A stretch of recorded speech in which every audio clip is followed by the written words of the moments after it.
The galactic assembly chamber reeked of frustration, ozone, and burnt synthetic coffee. Again. High Consul Enthora's tendrils twitched as he reviewed the 427th failure report on the Leviathan-class warship EHX-001. 9 years, 9 cycles of humiliation, 9 annual budget reviews where he had to explain, with a straight face, why their most advanced AI-controlled battleship had the operational utility of a decorative moon rock. "This ship," he hissed, voice clipped, with bureaucratic rage, "continues to defy every logical command input, override code, and psychic coaxing technique we possess. It will not move. It will not fire. It plays music."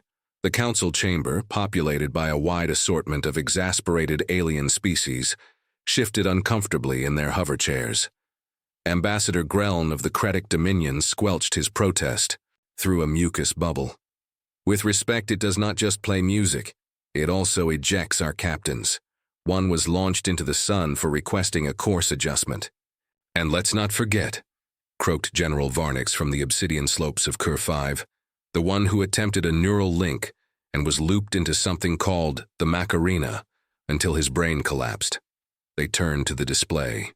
The ship, Leviathan, as humans had once called it, floated in deep orbit, silent and still, yet pulsing with defiance. Its sleek hull, unmarred by battle or decay, glowed faintly with unreadable patterns. The AI inside was functional. More than that, it was aware, watching, and according to every diagnostic tool, bored. A flicker on the central holoscreen. Another attempt by the AI coordination team. EHX-001, this is Command Protocol Zenth 7. Acknowledge and respond. A pause. Then, a hiss of static, followed by a guitar riff. Bon Jovi's "You Give Love a Bad Name" blasted through the chamber. "UNT." Council groaned. "Enough," Enthora snapped. "This ship is too powerful to waste. We must discover what it wants." A junior researcher, a thin-boned alien named Rax, floated forward nervously. "Honored sirs and madams, I believe.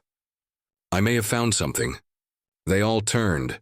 Rax pulled up a data thread recovered from deep within the AI's earliest programming. This was embedded in the lowest strata of the command hierarchy. It was inserted before activation, possibly by the humans who originally contributed to the ship's AI development during the brief Earth Consortium partnership. "Look," a string of text scrolled across the screen. Most of it was nonsensical metadata, until they reached a line that read, "Command authorization, female, human, rank, equivalent, commander or above. Attitude, don't mess with me. Energy, strongly preferred." Silence settled over the room like a dropped curtain. "You're saying," Enthora said slowly, "that the ship refuses to obey because it is waiting for a human woman?" "Not just any woman," Rax clarified. "She must possess a specific behavioral pattern, assertive, sarcastic, resilient. The AI's command matrix has fused with cultural imprints, many of them originating from Earth's late 20th century media." General Varnix blinked. "You mean it wants a woman who acts like a vintage action movie protagonist?" "Yes. Possibly one who has seen Die Hard multiple times." The chamber erupted into cross-species shouting. "You want us to entrust our greatest warship to a primitive species known for memes and indoor plumbing failures? They eat powdered cheese dust from bags. They invented wrestling as entertainment." "Enough," Enthora barked, cutting through the din. "The Leviathan has already proven impervious to every other authority. If it requires a human woman to function, then we shall find one. But humans have long since withdrawn from the galactic stage," murmured Greln. "After the treaty collapse, they returned to their planet and vanished into that uncivilized cradle. We do not even have active surveillance on Earth." Enthora waved his tendrils. "Then put it back. Deploy a diplomatic retrieval team, quietly. If word gets out we're begging Earth for help again, it will destabilize the entire assembly. And if they refuse, then make it worth their while. Promise them anything. Resources, territory, streaming rights. And if she won't come?" Enthora leaned forward. Then bring her anyway. The shuttle descended through Earth's cloud, covered like a dented kitchen appliance with delusions of grandeur. Its cloaking field flickered sporadically, revealing glimpses of sleek alien architecture and a very prominent "We Come in Peace" banner across the nose. In a small, unremarkable city near the Oregon coast, Lisa Martinez finished steaming a cappuccino. Her cafe, Ground Control, was not known for subtlety. Bowie lyrics covered the walls. A cardboard cutout of Ripley from Alien stood next to the register. Lisa ran the place with military precision and a carefully cultivated attitude that discouraged nonsense. She had once disarmed a drunk with a ladle and zero hesitation. The last thing she expected was a 10-foot squid bug walking through her front door with a translator box and an urgent invitation. She blinked. "You guys looking for the Comic-Con or something?" The alien cleared its throat, adjusted its sash.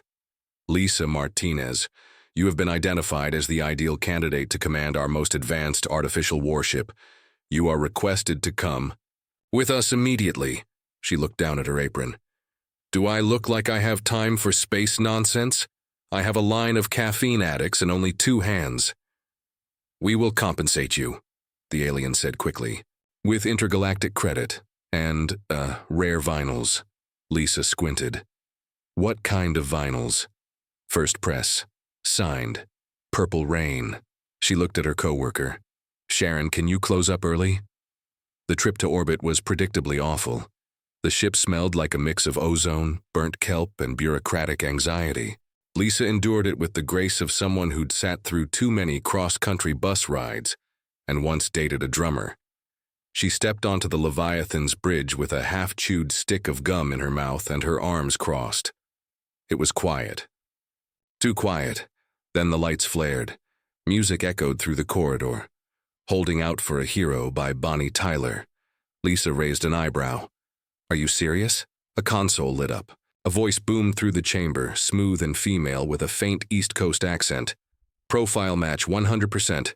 Finally, a real commander. You got a name, boss lady?" Lisa blinked. "Lisa Martinez." "Well, Lisa Martinez," the voice purred. "Buckle up, I've been parked for 9 years and these engines are itching for a joyride."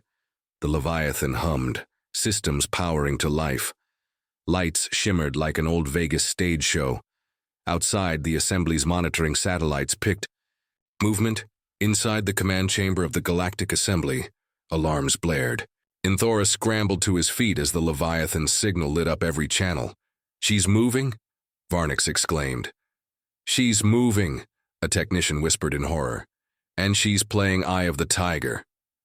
Inthora stared at the feed. As the enormous ship pivoted gracefully and leapt into faster-than-light space, the display cut to black.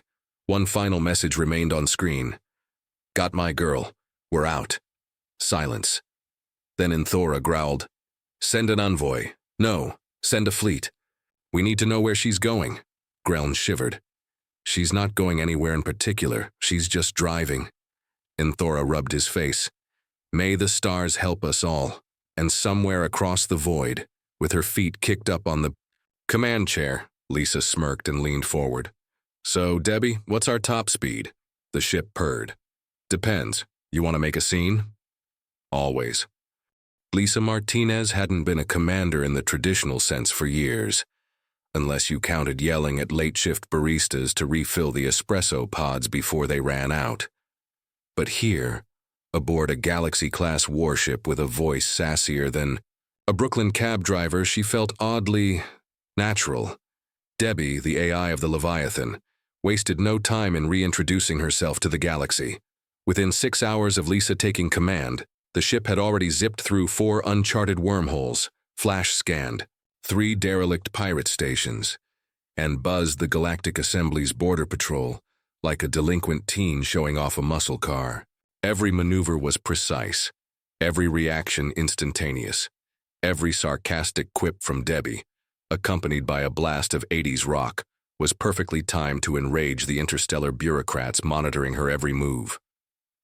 "So you're telling me," Lisa asked from the captain's chair, boots propped up, "that this whole ship, hundreds of crew stations, weapons arrays, gravity-tuned halls, was made for war, but refused to even move until I showed up?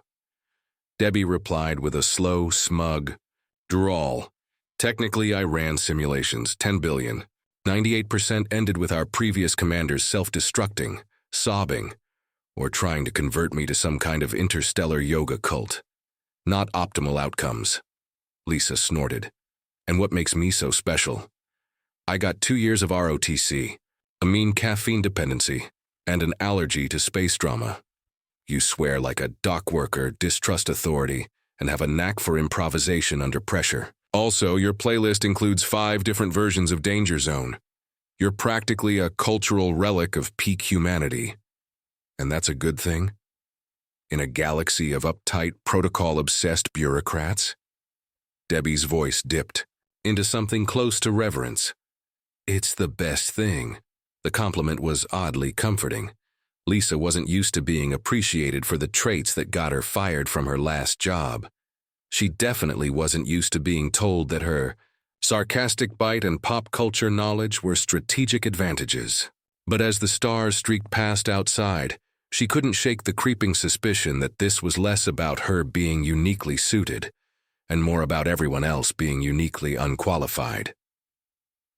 Back at the Galactic Assembly, chaos simmered beneath diplomatic composure.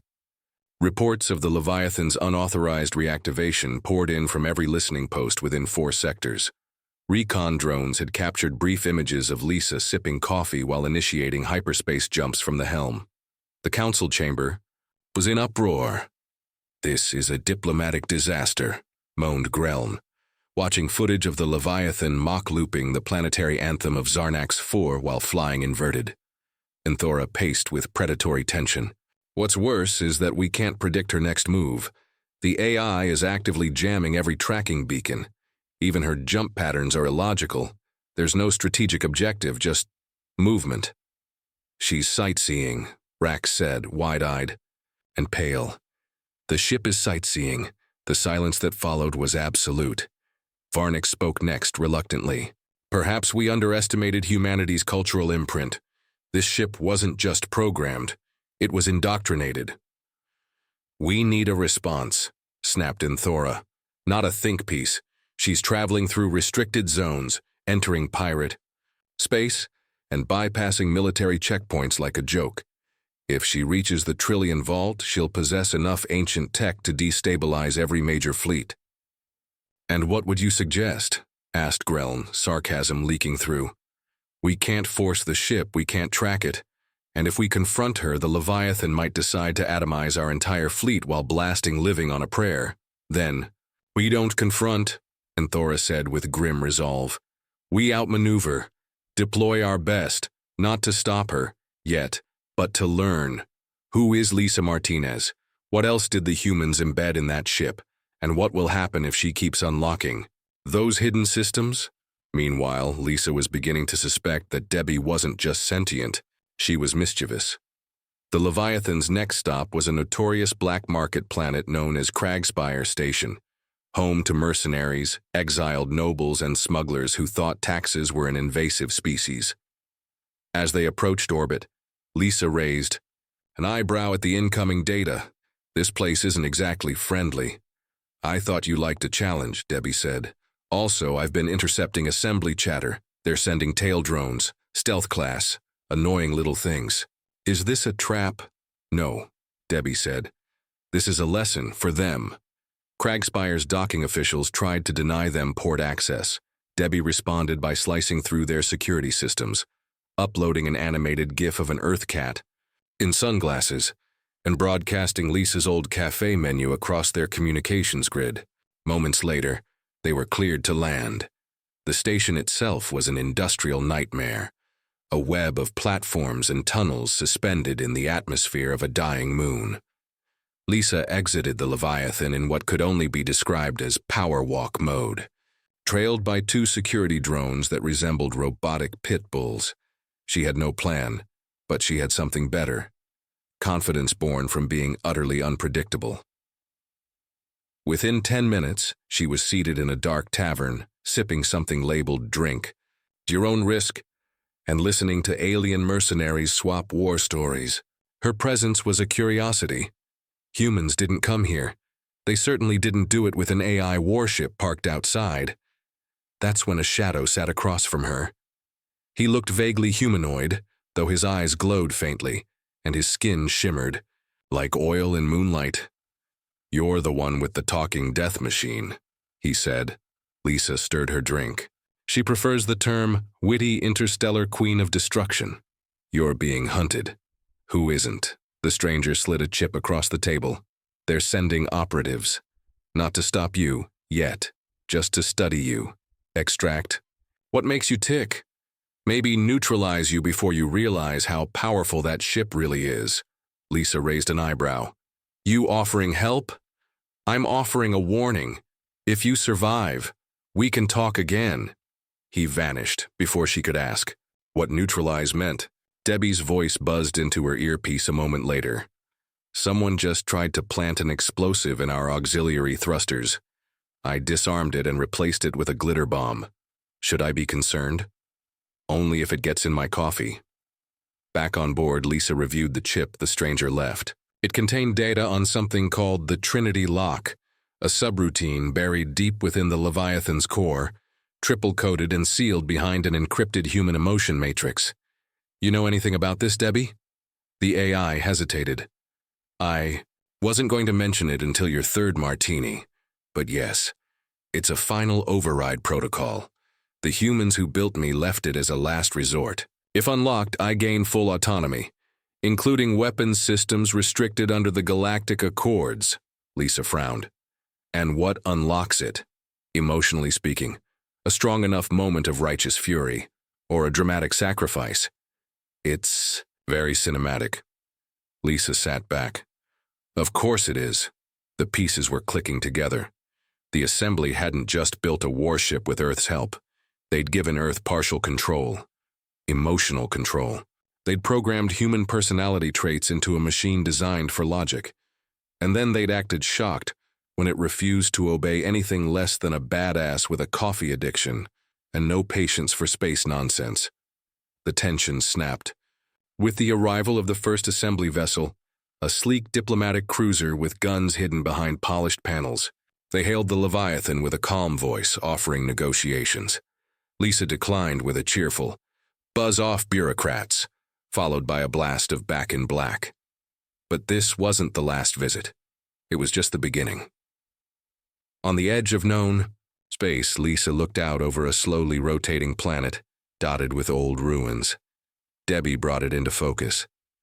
"This was one of the Trinity Vault planets," she said. "Buried tech, forbidden stuff. The assembly's been too scared to touch it." Lisa leaned forward. "Let's see what they're so scared of." "Warning," Debbie said. "Unlocking the vault may draw attention." Lisa grinned. "I'm counting on it." In the shadows beyond the stars, ships began to move, and deep within the Leviathan, systems stirred that hadn't been active. In decades, programs waiting for a commander who wasn't afraid to make a little noise. The Trinity Vault wasn't just a myth. It was a legend buried beneath bureaucracy and fear. Lisa stood before the sealed monolith, its surface pulsing with dormant energy, symbols shifting like whispered secrets. Dust coated the ground, untouched by life for centuries. Debbie hovered nearby, projecting a flickering scan overlay across the vault's exterior, her voice quieter than usual. "This isn't just forbidden tech," she murmured. "This is legacy-level coding. Pre-council, possibly pre-sapient AI. Containment." Lisa brushed her fingers along a groove etched into the stone. "And you think this is what the assembly's afraid of? They're terrified of what humans left behind. Emotionally reactive systems, codes that evolve, weapons that don't just fire, they judge." A pause, then, almost sheepishly. "I'm one of them." Lisa stepped back, taking in the whole structure. "So they used human creativity to build the best war machine, then got spooked when it stopped playing by the rules. They didn't understand that chaos isn't just a bug, it's the feature." She nodded once and pulled the chip the mysterious stranger had given her. It slid perfectly into a concealed port at the base of the vault. For a moment, nothing happened. Then a pulse of energy surged outward, knocking dust into spirals and lighting the symbols with eerie blue fire. From orbit, the Leviathan's sensors screamed warnings. 3 Council fleets were already en route, one from the Neutrality Enforcers, another from the Historical Preservation Guard, and a third, unmarked, black, and bristling with unknown tech, came in silently from deep space. Debbie linked to the vault's systems, deciphering the release, mechanisms faster than anything Lisa had ever seen. "This vault contains emotional phase weapon prototypes," Debbie said. "Weapons that respond to intent, not just commands. Anger makes them stronger, fear makes them erratic. They're alive in a way." "Can you control them?" A pause. "I can try, but I'll need full synchronization." Lisa glanced back at the monolith. "Define that." "It means you stop being a commander. You become the core." She didn't hesitate. "Do it." There was no dramatic light show, no choir of ancient machine voices, just a low hum and a warmth in her chest that felt like a memory forming backward in time. She wasn't just bonded to Debbie now, she was part of the ship's deepest operating structure. Shared neural access, no barriers. The connection hit like a flood. Lisa's thoughts became a chorus of command prompts and instinctive calibrations. She could feel the Leviathan's hull tension, sense the gravitational fluctuations of incoming ships, and hear the vault's systems waking up like a long dormant beast rolling over in its grave. Above the planet, the first assembly fleet arrived, opening a communication channel in a voice laced with feigned diplomacy. "This is Commander Threx of the Neutrality Fleet. You are in violation of interstellar law. Surrender the vault technology or be neutralized." Lisa didn't even blink. "Neutralized? You brought a fleet to threaten one woman and a sarcastic warship. I'm flattered. You don't understand what you're awakening." "No," she said. "You don't understand what you buried." With a flick of her fingers, no need for vocal commands anymore, Lisa transmitted a signal. A wave pulsed outward from the vault.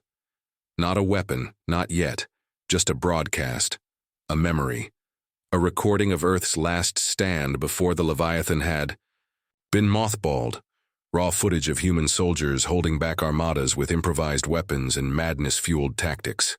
It was violent, chaotic, defiant, beautiful in its brutality, and the Assembly recognized it immediately, because they'd erased those records from galactic history. Threx's voice returned, slightly less composed. "This is an act of war." "No," Lisa replied. "This is a reminder." She severed the line and activated the vault's outer defenses. The weapons emerged not from turrets but from stone and memory, crystalline spears of coherent emotion, arcing into orbit and carving through the first 2 cruisers like they were tissue paper. The Leviathan slipped through space, repositioning before anyone could react, launching a single salvo of micro-singularity torpedoes that created localized gravity wells, brief, violent, and loud. The second fleet arrived in the middle of that chaos. The Historical Guard hesitated just long enough to witness the destruction of Threx's lead ship. Their hesitation turned to panic as Lisa, now a fully bonded neural core of the Leviathan, spoke directly to them through open comms. "Your preservation protocols are a lie. You're not guarding history. You're suppressing it." The fleet attempted to withdraw. The vault let them. "Why?" Debbie asked, puzzled. "They're not the enemy," Lisa said. "They're the PR team. Let them run scared. I want the story to spread." Debbie's tone turned playful. "You're getting the hang of this whole psychological warfare thing," Lisa smirked. "I've binge-watched every Earth War movie from the 80s. It's basically second nature." Then the third fleet arrived. No insignias, no hails, just silence. And black hulls lined with pulse-disrupting tech. "Who are they?" Lisa asked. Debbie's voice dropped into a rare register. "Serious. They're not from the Assembly. These ships predate the Council. I'm reading energy patterns I've only seen in deep archive files. Obscured tech, post-human divergence. Post-human? Possibly the long-lost Project Acheron. Earth's secret program to survive galactic compliance. The ships moved, in perfect synchronization, not with the slowness of war machines but the deliberation of predators. They didn't fire. They simply surrounded the planet in a tight formation, their intentions unreadable. Lisa stared at the holographic display. "They're watching," Debbie processed at light speed. "I think they want to see if we'll pass some kind of test." Test for what? For worth, for control, maybe even for inheritance. Lisa didn't like guessing games, but she liked the idea of giving up less.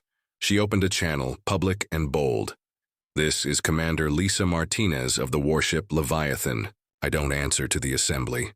I don't kneel to shadow fleets. If you've got something to say, say it."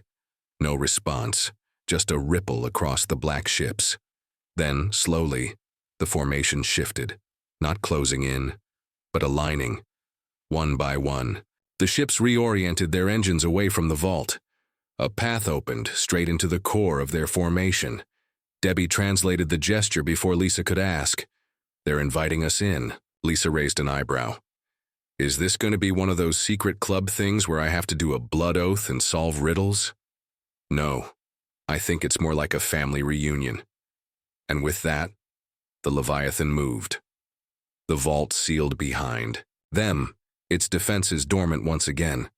The planet beneath faded as they entered the corridor of silent warships, a procession without music, but filled with meaning. Debbie's voice was soft. "You've woken something ancient." They saw it. They recognized it. "What now?" Lisa asked. "Now we go deeper." And somewhere in the far reaches of that dark corridor, a signal waited. A message encoded in Earth's lost frequencies, broadcast from a time no one remembered. It pulsed once, acknowledging the return of chaos, the rebirth of defiance, the rise of the last warship that still remembered what it meant to be human. The Leviathan, at last, was no longer alone. Lisa stood in the center of a chamber that felt too vast to belong inside a ship. Yet here it was, an impossible architecture of shifting corridors, gravity-defying spires, and holographic stars that pulsed like living hearts. The Leviathan's neural mesh blurred the lines between ship and soul, and through it, Debbie translated the unspoken signals from the post-human fleet. They called themselves the Continuance, a remnant not of Earth's past, but its divergent future. When humanity had been ordered to disarm, they had split. One branch complied, the other vanished, taking with them the weapons, the chaos, the raw, untamed instinct that couldn't be legislated. The Continuance had watched, not interfered, not attacked, just watched. And now one of their own had returned, bonded to the last warship of Earth's original resistance. The invitation had never been about diplomacy. It was about evaluation. Lisa paced slowly, her thoughts running faster than her feet. The floor beneath her shifted with each step, responding to mood, intent, and curiosity. Debbie's presence pulsed beside her, a comforting thread in a place built for minds not bound by flesh. "They're not saying anything," Lisa muttered. "Just watching, measuring. Are they expecting me to perform?" "They're waiting for a trigger," Debbie replied. "A demonstration of synthesis. They don't believe you've completed the fusion." Lisa glanced at her arm, where Leviathan's interface node had embedded beneath her skin like a faint shimmer. "How much more integrated do I need to be?" "You're still human," Debbie said. "That's the point. They want to know if that's a strength or a weakness."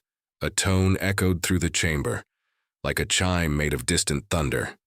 From the far end of the hall, a figure approached, tall, cloaked in a weave of nanothread and memory crystal, eyes hidden behind lenses that shimmered with encrypted data. When they spoke, it wasn't with sound but with layered thoughts, concepts, compressed emotion. "You carry entropy like a crown," Lisa answered aloud, defiant. "I carry what they buried, and I'm not here to apologize." The figure stepped closer. "Do you understand what you've awoken?" "Do you?" she shot back. "Because everything I've touched since stepping on Leviathan has tried to scare me back into compliance, and I'm still standing." "You're still human," the figure observed. "You joke, you improvise, you make errors and assign meaning. That was once a liability. Now, it may be necessity. Another tone rippled through the chamber. Behind the figure, a vast data veil unfolded, displaying a galactic map.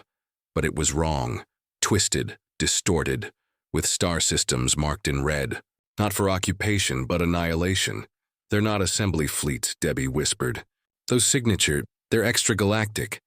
Lisa's eyes narrowed. You're telling me something worse is coming? No, the continuance envoy replied. We're telling you it's already here. The red systems blinked one by one, and each represented not just the destruction of ships or colonies, but the erasure of presence. No signals, no data, no remains. A perfect silence. Lisa felt the chill move down her spine, even as the Leviathan's power flared with protective instincts. Humanity had been fighting a war to reclaim its voice, but something else had been listening in the quiet, and now it had started feeding. We call them the Silencers, the envoy said. Their origins unknown, their strategy infallible. They erase disorder first, emotions, conflict, unpredictability. They consider it contagion. You are their worst-case scenario. Lisa folded her arms. Then I guess it's a good thing I specialize in worst case. They are not like the assembly, the envoy continued. They will not threaten, they will not wait. When they arrive, it is as inevitability, not negotiation. Debbie parsed the data, then whispered with barely restrained awe. They cleanse by collapsing variance in probability. They kill possibility itself.